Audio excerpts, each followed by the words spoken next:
Hi, everyone. Good evening. We're here to talk about the European Super League, and I've got two super people on tonight. I've got Colin Savage and Ian Cheeseman. How you doing, guys?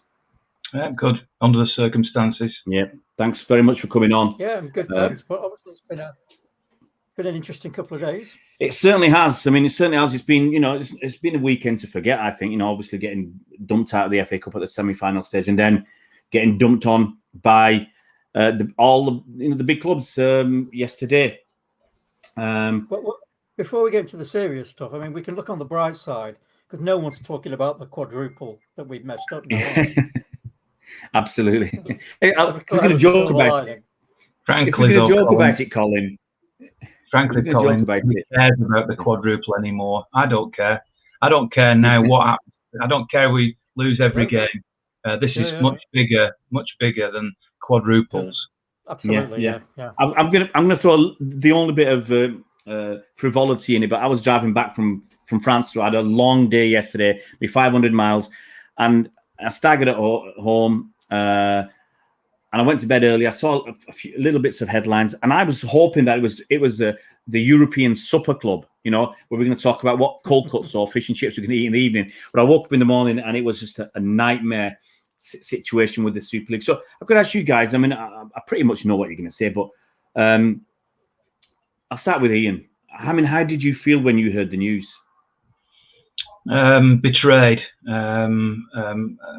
ashamed, and I feel that City are completely hypocritical in the way that they've reacted to this. I spent all my life as a dedicated supporter, home and away fan, and I always beat the drum for Manchester City and supported them. They mostly have been right, and I've admired the things that they've done. But this one, they've got it completely wrong. And for me, when I heard this news, and having a year ago, every time I was on a radio show or a television program or whatever it might be, and somebody asked me about the fight for the right decision to be made in FFP, I was completely on City's side. Perhaps naively, but I thought City were trying to win this on behalf of every other club who may be fortunate enough in the future to get the good luck that we've had with somebody who is a rich benefactor to come along. I didn't think it was right that our club should not be able to spend the money that it had, and were being kept out of the cartel with FFP, which was clearly introduced to serve that purpose. Having won that, and that doesn't mean to say now I like UEFA, and the UEFA prospect of this new expanded Champions League was something that was still 3 years away. So I was hoping that we might fight against that, actually, because I wasn't a big fan of that change either. But this has come along now, which is on another level, and City have jumped over the fence and decided that they will now keep everybody else out and that they'll be part of the cartel. That's disgusting. Yeah, Colin, how did you feel? Well, actually, I was taking my baby granddaughter for a long walk, giving my daughter a bit of a break, and my phone just started going crazy. I was in the middle of nowhere, and my phone started going crazy. So you think something's happened, either someone's died or something like that. Anyway, when we stopped, got to where we were going and stopped and sat down for a second, I saw the news and I was absolutely shocked. But it's always not surprised because, there's always been talk of a Super League. I mean, a breakaway is a standard threat when clubs want to get their own way. Apparently, Gary James, I saw something from Gary James that the decision to share gate receipts, which was, of course, the main source of revenue back in the day, was taken during World War One. And Everton, Liverpool, and a few other clubs threatened to leave the Football League, I think as it was then, over that. And of course, that in 1981, that agreement was ended, which was the end of the financial playing field. The Premier League was a threatened breakaway, a couple of times, and then it happened. And we've heard the stories about a European Super League of some sort a number of times, but it's always been a background threat, and we know what it's about. It's about basically putting the arm on UEFA to skew things more in the bigger club's favour. And of course, the discussions have been going on about this new format of the Champions League, which we've heard all about. And there's apparently been one sticking point. It's been 95% agreed with one sticking point, which appears to be how the commercial deals are done and divvied up. And UEFA was supposed to be meeting today to agree the new format. But of course, the news came out yesterday. And there's no doubt that this is some of the clubs trying to feather their nest. And what angered me about it was I've been told by a senior club source that we know who our enemies are, and mainly it's the US owned clubs, so Liverpool, Arsenal, Manchester United. And all of a sudden, we're in bed with these clubs. And we've got statements from Joel Glazer on our official website. And you think, what the hell did we fight for against these clubs who were behind a lot as we had with FFP? What the hell did we fight for? And then we just jump into bed with them as soon as we've won. Absolutely. I mean, I was quite glad my phone was off last night, because otherwise I wouldn't have got any sleep, because it'd have been an all-nighter, reacting to all the news. I just want to mention, I mean, if people have been living on the moon or under a stone and haven't heard, there's a talk of a breakaway European Super League. They want it. The Super League wants to be played midweek. They're talking about not affecting playing in the domestic leagues and even potentially not affecting the Champions League, which is crazy. I think that's got to go. And it's going to be in 2 groups of 10, where you play home and away. I think that's 18 games, and then they go to quarterfinals, semi-finals, and the final. 6 teams go through, and 4 others do a playoff to get through for the quarterfinals. But there's 12 founding members so far, 6 from England, you know the 6, 3 from Spain, you know them, 3 from Italy, you'll guess who they are. They want it to be up to 15. I think they're hoping to get PSG, Dortmund and Bayern Munich on board. And then they'll have 5 teams that will get there on merit. Out of the whole of Europe, 5 other teams will get there purportedly upon merit. But the thing is, there's no relegation whatsoever. There's a huge amount of money involved. And we're talking about £350 million per club. I think that's the number. Where if you win the Champions League, you look at 100, 120 million or whatever it is, it dwarfs in comparison to what you are guaranteed. And I think that's an important point.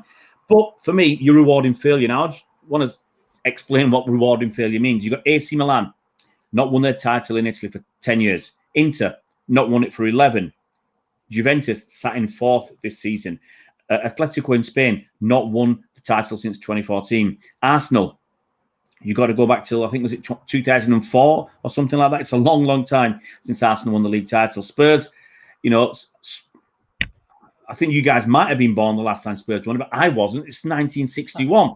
And I just about was, yeah. Yeah, just about. Man United, they haven't won the title for 8 seasons. Chelsea currently sat, was it, in 5th position. So these teams are being rewarded for what they've achieved in the past. Sometimes, due to the nature of football, some teams come along, have a good spell, and the money's right at the time. They win lots of stuff, and suddenly they're a big club, and they suddenly deserve it going forwards. And you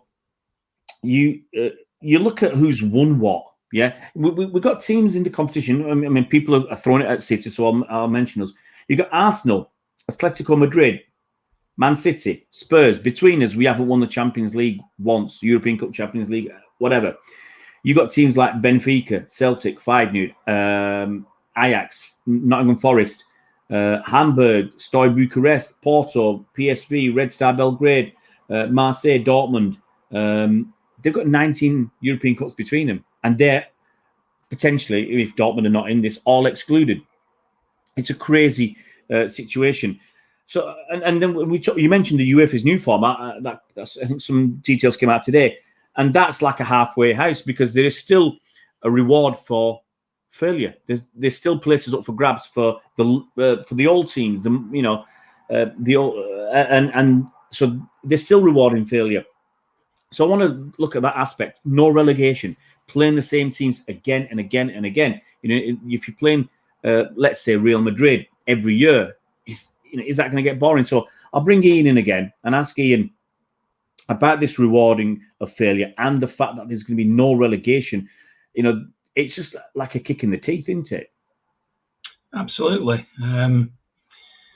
I said before that I feel that City are being very hypocritical. Now, the UEFA version of it was not ideal, far from it. But what is they're trying to achieve, these big six who want to break away, this is the tip of the iceberg, in my opinion, anyway. I believe that once they make this breakaway and make it successful, they will take all the rights to their games in-house. At the moment, this might not be something that you think about particularly, and I don't know how important it is to you, but in the Premier League rules, City's manager, let's talk about City, that's what we are with City. City's manager is contractually obliged to do a press conference the day before each Premier League game. And so Pep Guardiola will do that tomorrow.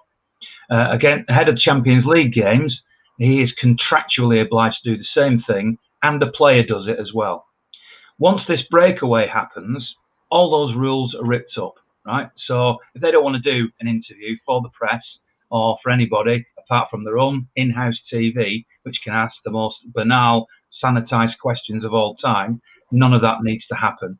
So there's a little example of one of the ways that they want to take control. They want to keep all the image rights to themselves. They want to keep everything to themselves and give nothing to anybody else. So also there's no relegation. So that means there is no jeopardy.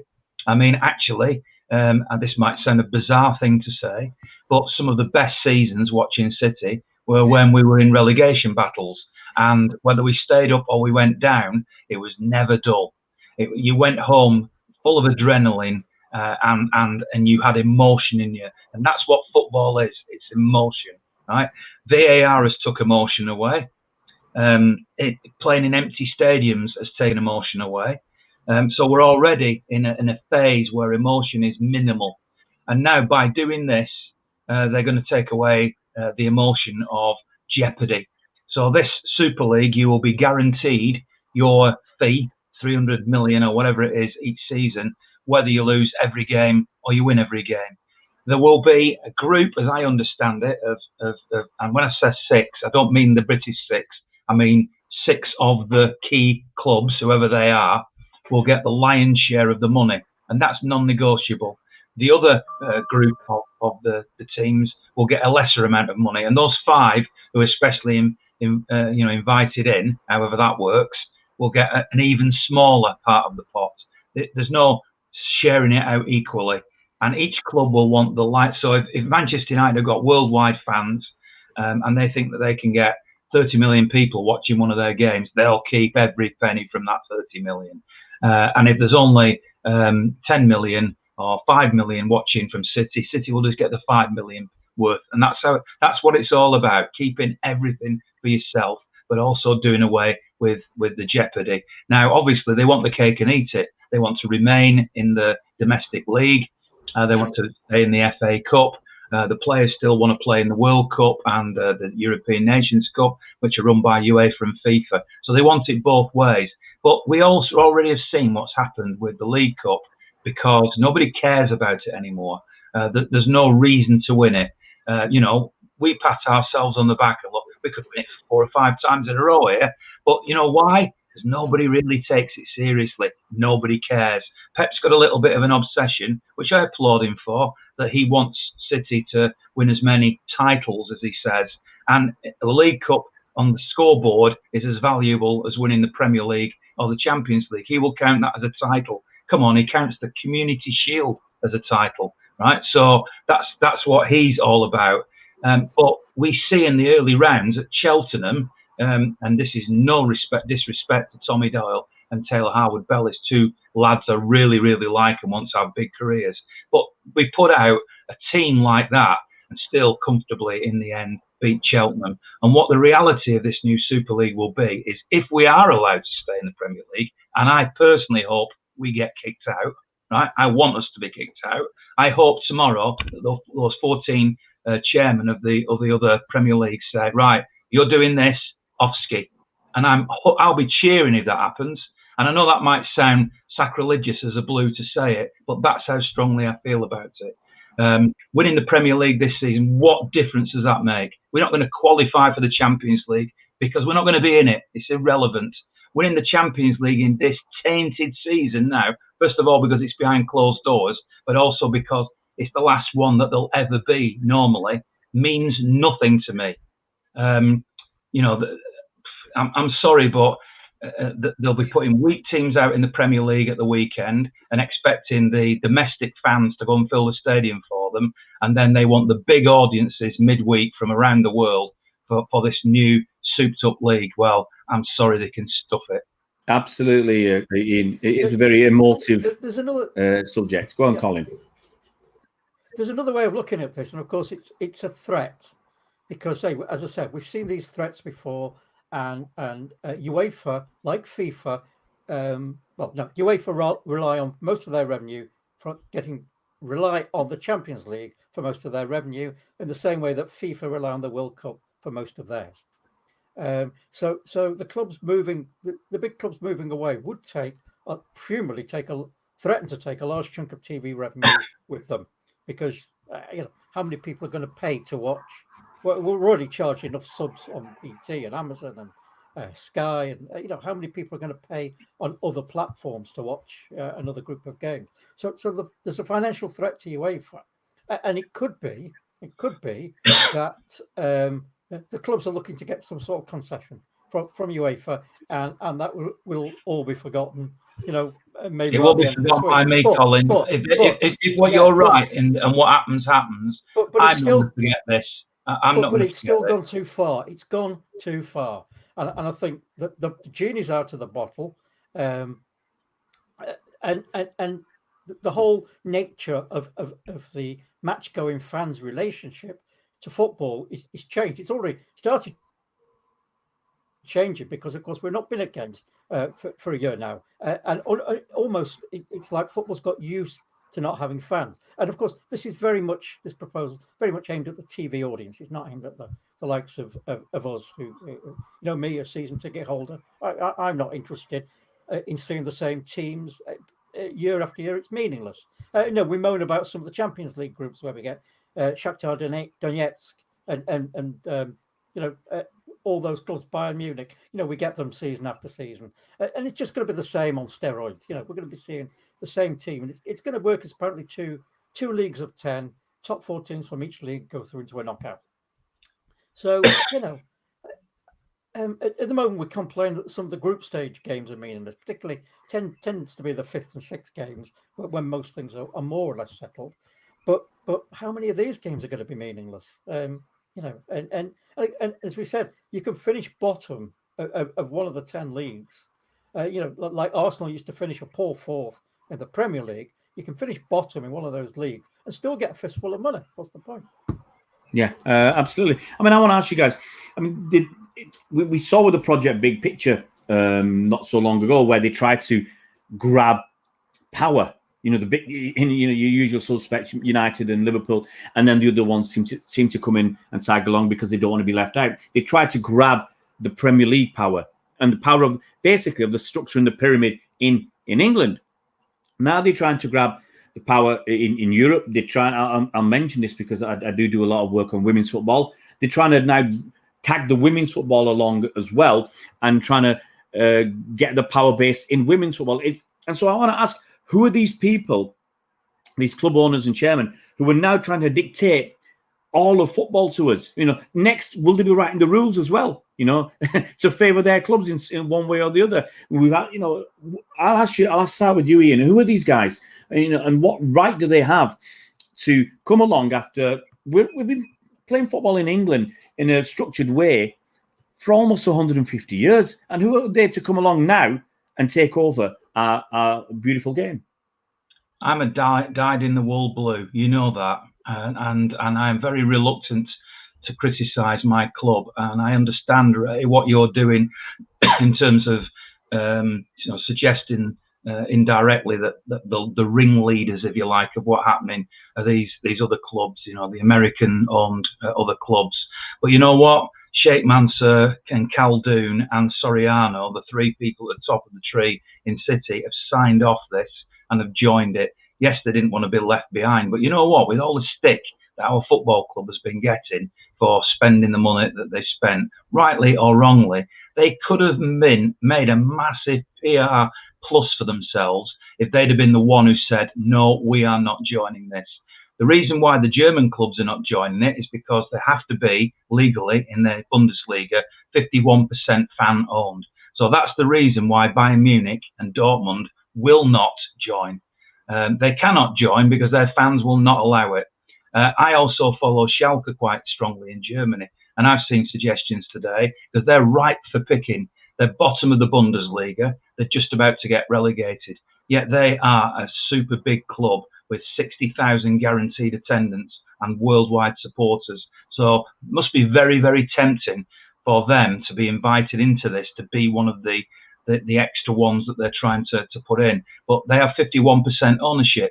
The whole philosophy in Germany is a more, shall we call it, a socialist type of attitude, where prices of tickets are lower, where the programs are given away free when they have them, all sorts of different things that would never happen here in a purely trying to make the most money that they can do mentality. So unless that changes in Germany, I don't see any of their clubs getting involved. And well done to them. And I'm so proud of my other club, if you like, Schalke, for not getting involved. But when we're looking for somebody to blame, whilst yes, you can look at the American owners of Arsenal, Liverpool and Manchester United as probably being some of the main movers, along with the Real Madrid owner, who's obviously seen their revenue massively drop, and they're under investigation and thinking, how do we fill this black hole? Why don't we create a European Super League where we can make a hell of a lot of money and solve that problem? They probably are the main instigators, and it may well be that City do reluctantly enter into this, but they didn't have to. And personally, I would love it if somebody like Pep, who I have in the highest possible esteem, not only as a coach but as a man, everything he does and says in his life, we don't see everything, of course, but smacks of a man with massive, massive integrity. You know what? If he resigned over this, I'd applaud him and say, well done, Pep. You stood up for the fans. I hope Klopp does that too. He seems like a good man. I know it's not a popular thing to say on a City fan channel, but Jurgen Klopp is also a man of principle. I saw the speech that he gave when he left Dortmund, where he was singing the praises of his football club, because every employee of Dortmund is only employed on the basis that they are an actual Dortmund fan. So we have in our club some very, very good people, but we also have lots of people who could not care less about either City or football. They support other teams, or they have no interest in football. It's just a career move for them. Dortmund don't do that, and Klopp was right to single that out and make that a big part of his leaving speech when he left Dortmund. He's a man of principle. They're all compromised at the moment, conflicted, because they're contracted and they can't speak out perhaps as they might want to. But I'm hoping that it will need one big statement by somebody big, like Pep, like Klopp, to say, you know what, I'm not having this. Bye, I'm out of here. And that might just be the thing that stops this. Yeah, and it doesn't matter, is it? You could get Tony Pulis in to manage the club, and we'd still be getting 500 million a year or whatever. But the thing is, Colin, does this put to bed this notion that Sheikh Mansour only bought City as a sports washing project? Because if they're now chasing the money, they're not bothered about the PR anymore. It's all about money, and I think we've got to accept. We live in a capitalist society where money talks, and here the money's talking. The numbers are eye-watering. I've read today that the channel DAZN are looking to put $3.5 billion into buying the rights. You hear JP Morgan are putting, was it $6 billion in to underwrite the whole thing. Everywhere you look, that's debt. It's got to be repaid out the revenues of the league. So, exactly, but it's all about wherever you look, it's money. Man United's share, and this is another thing. What obviously the clubs don't like, and it's the same for everybody. It's hard to plan, and when you don't know what your income is going to be year on year, and eliminating the risk, getting a constant stream of income is really important. And COVID-19 this last year and a bit has emphatically emphasised that point, because suddenly, if out of nowhere, you got clubs like Man United not getting 110 million pounds through the gate, and they didn't budget for that, and so they need to get that constant stream of income. Their Man United stock value went up by $250 million on the basis of this, because the market likes certainty, consistency. They want to feel comfortable. And do we just have to accept it, Colin, that this is the way it was always going to go? Yeah, well, we've been saying for years this is the way it's going to go. I've been saying, a right for King of the Kip Act. And I've been saying for years that the American owners are going to introduce an American model. And we know, the NFL, there are 32 teams in that. There's no relegation. A lot of the revenue streams are shared. Some of the revenue streams are kept by the clubs. So there's two streams. There's the shareable stream and the non-shared stream.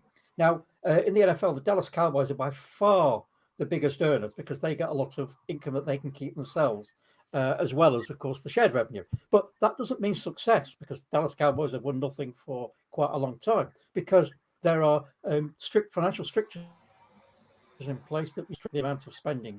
There's no transfer fees, for example, in the NFL, and there's a hard salary cap. So whatever that is, $200 million a year, 250 million, whatever. If the Dallas Cowboys turn over $1 billion, they can still only spend $250 million on the salaries, which levels it off, which is fine. But as I say, so some teams will have a great season. So it used to be the New England Patriots, and Tom Brady went off to the Glazers team, the Buccaneers, and the New England Patriots just crashed, and the Kansas City Chiefs now appear to be, seem to be the coming force, but they lost to the Tampa Bay Buccaneers in the Super Bowl final. So, the American owners have one idea, and as you said, it's about consistency of revenue and profit, because the other side of this proposal is a strict limit on salaries. I think they said 55% of revenue salaries, or maybe that includes net transfers as well. Now, we've had the argument about net spending, big nonsense, but it's about, as you say, absolutely say, it's about guaranteeing revenue, but more importantly, guaranteeing profit. Yeah. Well, one of the next point I want to make is about us. You guys have been going to and supporting City for longer than me, and I'm getting up to, in a few years' time, I'll be up to 50 years of supporting City. And the fans, it's this the lack of consideration towards the fans. Now, fans are talking about boycotting games when we're allowed to go back, and thinking that'll make a difference. Personally, my personal view is it won't make much difference, because the Super League clubs and the owners and chairman, they're prepared for some short-term pain, PR pain, for the longer-term gain. Because in a few years' time, let's be honest, I've talked about this for years now. I've said, use City as an example, because obviously we go there. But we've got over 40,000 season card holders, and the cheapest season card I think at the moment is £325. Other clubs are paying 1,000. People are paying 1,000. That's why United have got, besides a bigger ground, but they're getting double what we get on the match day. Liverpool getting 85 million on a similar sort of gate. Arsenal are getting about 80 odd, 90 million. Spurs are looking to get 120 million plus on their new stadium. So but the fans are becoming less and less important. At City, the fans on the match day income is less than 10% of the overall income. So we are, and I've said, if we disappear or they make it easier to deal with us, they're not that. I don't think they're that bothered. And I think this new thing is going to be a detriment to the fans, because if we turn around and say, well, we ain't going, they'll sell tickets to global fans. And I think, does the global fan base care that much about tradition of the league, of the structure, the FA Cup? And that's where the new money is in global fans and younger fans. Younger fans like 15-year-old now, in 5 years' time, are they going to care about what's gone on in the past? Is it just going to be the older fans that are really hacked off? The younger fans, the newer fans, overseas, let's call them overseas fans, the global fans, are they actually going to care about what's going on? And then, it may be that they'll say, well, actually, if we play the Man United Liverpool game in Singapore or Australia, for instance, Liverpool can command 80 to 100,000 fans at a pre-season game. They can say, well, we could have 100,000 fans. We could charge them, for example, let's say 60 quid a ticket. Okay, that's a heck of a lot of money coming through the gate. Is this what it's going to be in the future? Are they going to take the games overseas? Where does the fan fit into this? And is there anything is there anything we can do to stop this happening? And on the back of that, of what you said earlier, even if we stop it happening, do you care anymore about going to Man City to watch games? Well, you're asking a lot of questions there. Yeah. And I'll go in a short amount of time. I remember going on pre-season with City to America a couple of years ago, and you saying about £60 a ticket. The tickets were nearer $200 a ticket for a pre-season friendly that was sold out at the LA Coliseum between City and Madrid. So that's exactly the sort of match you're talking about. City played basically a reserve team because the first teamers were all away on international duty, and they filled it. But that was a one-off. And the parallel I would say is that if you're a fan of a pop group or something like that who come around once every 4 years and the tickets are 200 quid, you might pay that as a one-off. But if these games were being played regularly in America, I don't think they'd be paying that sort of money to watch City's second team week in, week out. And that is the problem. Don't rule out the players from all this as well, by the way. And you might not like me saying this, but it's true. Kevin De Bruyne has just negotiated without an agent, because we always blame the agents. He was very proud of the fact he did it himself. Negotiated a new, improved contract in COVID when the club have just lost money. How obscene is that? We love Kevin De Bruyne as a footballer. Me too. I love what he does. But as a man, what does that say about a man to do that in these COVID times? It's all about money. Don't be under any illusion that this is all about money. And I'm afraid, football has never been really right. I mean, it's a professional sport. So the clubs that have won the Premier League in the past, the Manchester Uniteds and the Liverpools and all the rest of it, have generally been the ones who've spent the most. We're now able to match or maybe even outspend some of our rivals. So we've been able to win. This takes it up to another level. I saw a quote from the guy who's leading this Super League saying, this is a business. It's not a sport. We're not bothered about fans or anything like that. This is purely a business and we want to make a profit. And the one thing that I would say that the reason why this ultimately, I believe, will fail is because they've misjudged something very, very badly. As you said, we as fans, the legacy fans, as they're calling us, they don't care about us anymore. But I'm doing some work at the moment for Sony TV in India around the Champions League and around the FA Cup. So I've been doing a lot of content on their platforms and speaking to a lot of their supporters and their presenters and people like that. And you know what? They're as against this Super League as we are, because their argument is that the reason why we got interested in the Premier League is because we picked a group of fans that we identified with. So we might only get over once every 4 or 5 years to live that dream, to sit on the Kop or to sit in the Etihad Stadium and see. But we want to be surrounded by Mancunians or Scousers or Cockneys or whatever, whichever team it is, because that's what we bought into. We bought into that culture. Well, I tell you what, if we all stop going as Mancunian supporters and that stadium is half full, suddenly that global TV audience ain't so interested anymore. Yeah, if you're talking about City, I was going to say, go on, Colin. I'll let you go. Something else in. Sorry, let me just throw something else in, because we talk about our stadium, but what's to stop this road show, a bit like Formula One, going on the road? So correct. We play 3 months in the USA, we play 3 months in China, and we play 3 months in in India or something like that. And the games then do become a novelty for people.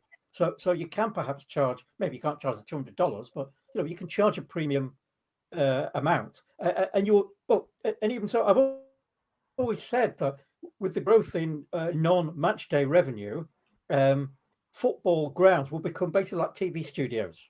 where you get an audience in, you give tickets away to get the atmosphere, if you like. So you get people in to create the backdrop to the show being show being filmed, and you get the warm-up men and the floor manager winding, getting people wound up, getting them applauding, getting them cheering, getting them laughing. So there's nothing to stop them taking the show completely on the road. And you say 3 months in 3 different locations, and we're completely out the picture. Well, that's what I said. I mean, as I said, if you, I know there's conflicting ideas and opinion, but if you go to Australia and you can get 100,000 pre-season, and I suggest if you took every season some matches to Australia, it might not be a lot. You might only take 6 or 8 games, and if you can get 100,000 every single time for those 8 games, and it might be Liverpool versus Man United or Real Madrid versus Barcelona, that's just one country. You do the same in China. You do the same in India. You do it in Japan. You go to the US. You do it in Canada. There's plenty of appetite out there in the global, scheme of things for the brand of the top level of football that we've got in Europe. And I just think, it might drop off, but if once it's done a few years, then that's become the status quo, and that's what younger fans. That's what they've grown up knowing and understanding. And they'll think, towards ever does. You ask, I suspect if you ask a lot of under 20-year-old fans about Sunderland and their, let's call it, history and legacy of winning trophies, they won't tell you much about Sunderland and what they won, or Huddersfield Town. Huddersfield Town, what have they ever won? Yeah, and people quite easily forget and they move on.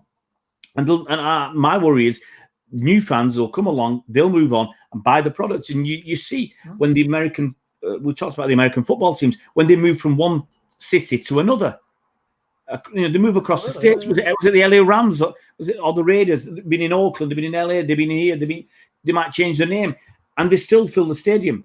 And then there's all this pressure on the state to build them a stadium. I've seen stuff on that. So because they're bringing with them hundreds and hundreds of millions of dollars of people staying in hotels to go, and they're bringing so much money into the state, and my concern is that, us as fans, we've seen it doesn't really matter to us anymore. And even now, I think it's even sold their 2,000 allocation. I'm not sure if they've done it now for next Sunday's Carabao Cup final for various reasons. But there are a lot of fans who said, I can get a ticket, but I'm not going because there's only a few of us there. I'll go when there's more fans, when it's more normal, and because that's part of the experience. But if that experience that is then taken abroad, and then we are consuming it, and I think that's going to be the issue. They're going to try and get the people with the money, usually the older fans, to consume the product. I don't know. Colin, I'll start with you. What do you think the future is? How do you think this is going to play out? Is it going to work? I don't know. I'm 50-50 at the moment. So when I first heard the news, when you asked the question, I thought City might not be involved. And then, because I thought City actually might be in this to ruin it, being of a cynical nature. But at first, my thought was, this is just a bit of saber rattling. Although it's a very, it's a very big saber, the rattling. I'm now thinking that, with the money involved and one or two other little snippets I've heard, that I'm more than 50% on the side of this is going to happen. Unfortunately, at first I thought it was saber rattling, as we've seen so many times before. UEFA would cave in, they'd make a few concessions. The bigger clubs will get a bigger share of the commercial revenue, and that would be that. But I think it's gone too far, and I'm definitely coming towards moving away from thinking that it's all going to sort itself out by the end of the week to now thinking, well, actually, now the fuse has been lit. I think the rocket's going to go off. Bring you in, Ian. How do you see it playing out? I think, first of all, that the people who are doing this are chickens. They've done it during COVID times, knowing that there wouldn't be stadium-wide protests. We see a little bit tonight of Leeds fans gathering, or Liverpool, whichever it was, outside Ellen Road, complaining. that would have been on a mass scale inside the stadium. Down at Wembley, there'll only be around about 2,000 City fans and 2,000 Spurs fans who may or may not put up some sort of a protest. They've timed this knowing that they can try and push this through to start at the beginning of next season before anybody's really got a chance to complain or anything like that. Sadly, it feels to me that my time as a City fan is coming to an end now. That I've been very, very lucky to have watched them home and away for 45 years. But this new Manchester City, which is, just trying to pitch itself at a global audience, isn't for me. I've had a great ride and I'm really grateful for that. I'm not saying for sure that I'm going to walk away at the moment because, we'll see how this plays out.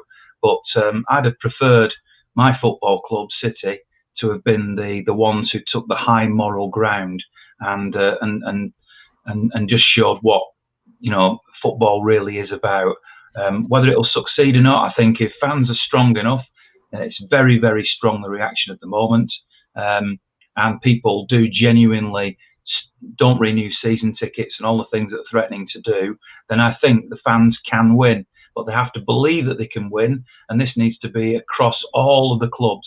This can't be tribal. This can't be City fans not renewing the season tickets and Liverpool fans laugh at them and say, see, they're not real fans, the stadium's half empty. This has got to be something that's unified among supporters, and put down the tribal stuff and just stick together as a football community, and let's have done with this, because this is the biggest battle that football's ever had. But if we lose it and City go down that road, I remember when the Sheikh came in, talking to lots of City supporters, as I have done for many years, and saying, be careful what you wish for. It's going to be a rocket ride now. We could win every trophy, we could have the best players and the best manager, but at the end of this, we'll morph into exactly everything we hate, and that's what we're doing now. Yeah, I totally agree. My concern is, like Colin has said, if the fans boycott it, they'll just say, right, we'll do tickets for a tenner to get fans in. And there'll be fans who might not have been able to afford to go to games before. When you're paying 60, 80 quid a ticket, and so for a tenner, I can go and watch a team that I've wanted to watch, that I supported, but financially I couldn't afford to. And they just want bodies in there. So it might be in the short term, they get people in for free or very cheap. Numbers of fans there to the noise and the atmosphere, or some sort of atmosphere going. And then in time, they'll start raising the prices. And once, as I said earlier, once people say, well, it's been going on for years, this is what it is now, this is the new normal. But there's another difference here, Ray. All three of us are, I know we're not exactly the same age, but we're basically of a certain generation, shall we say. And so when I started watching football, the reason why I was obsessed with attending football matches was because that was the only way I could watch. We've now got to a stage with football that, as has been illustrated, in the last 12 months, whether you're watching it on a legal stream or an illegal stream, you can watch every single Premier League game, and not necessarily costing you very much. So I accept the point you say about, trying to desperately fill the stadium at a tenner or free or whatever, which might be a short-term fix.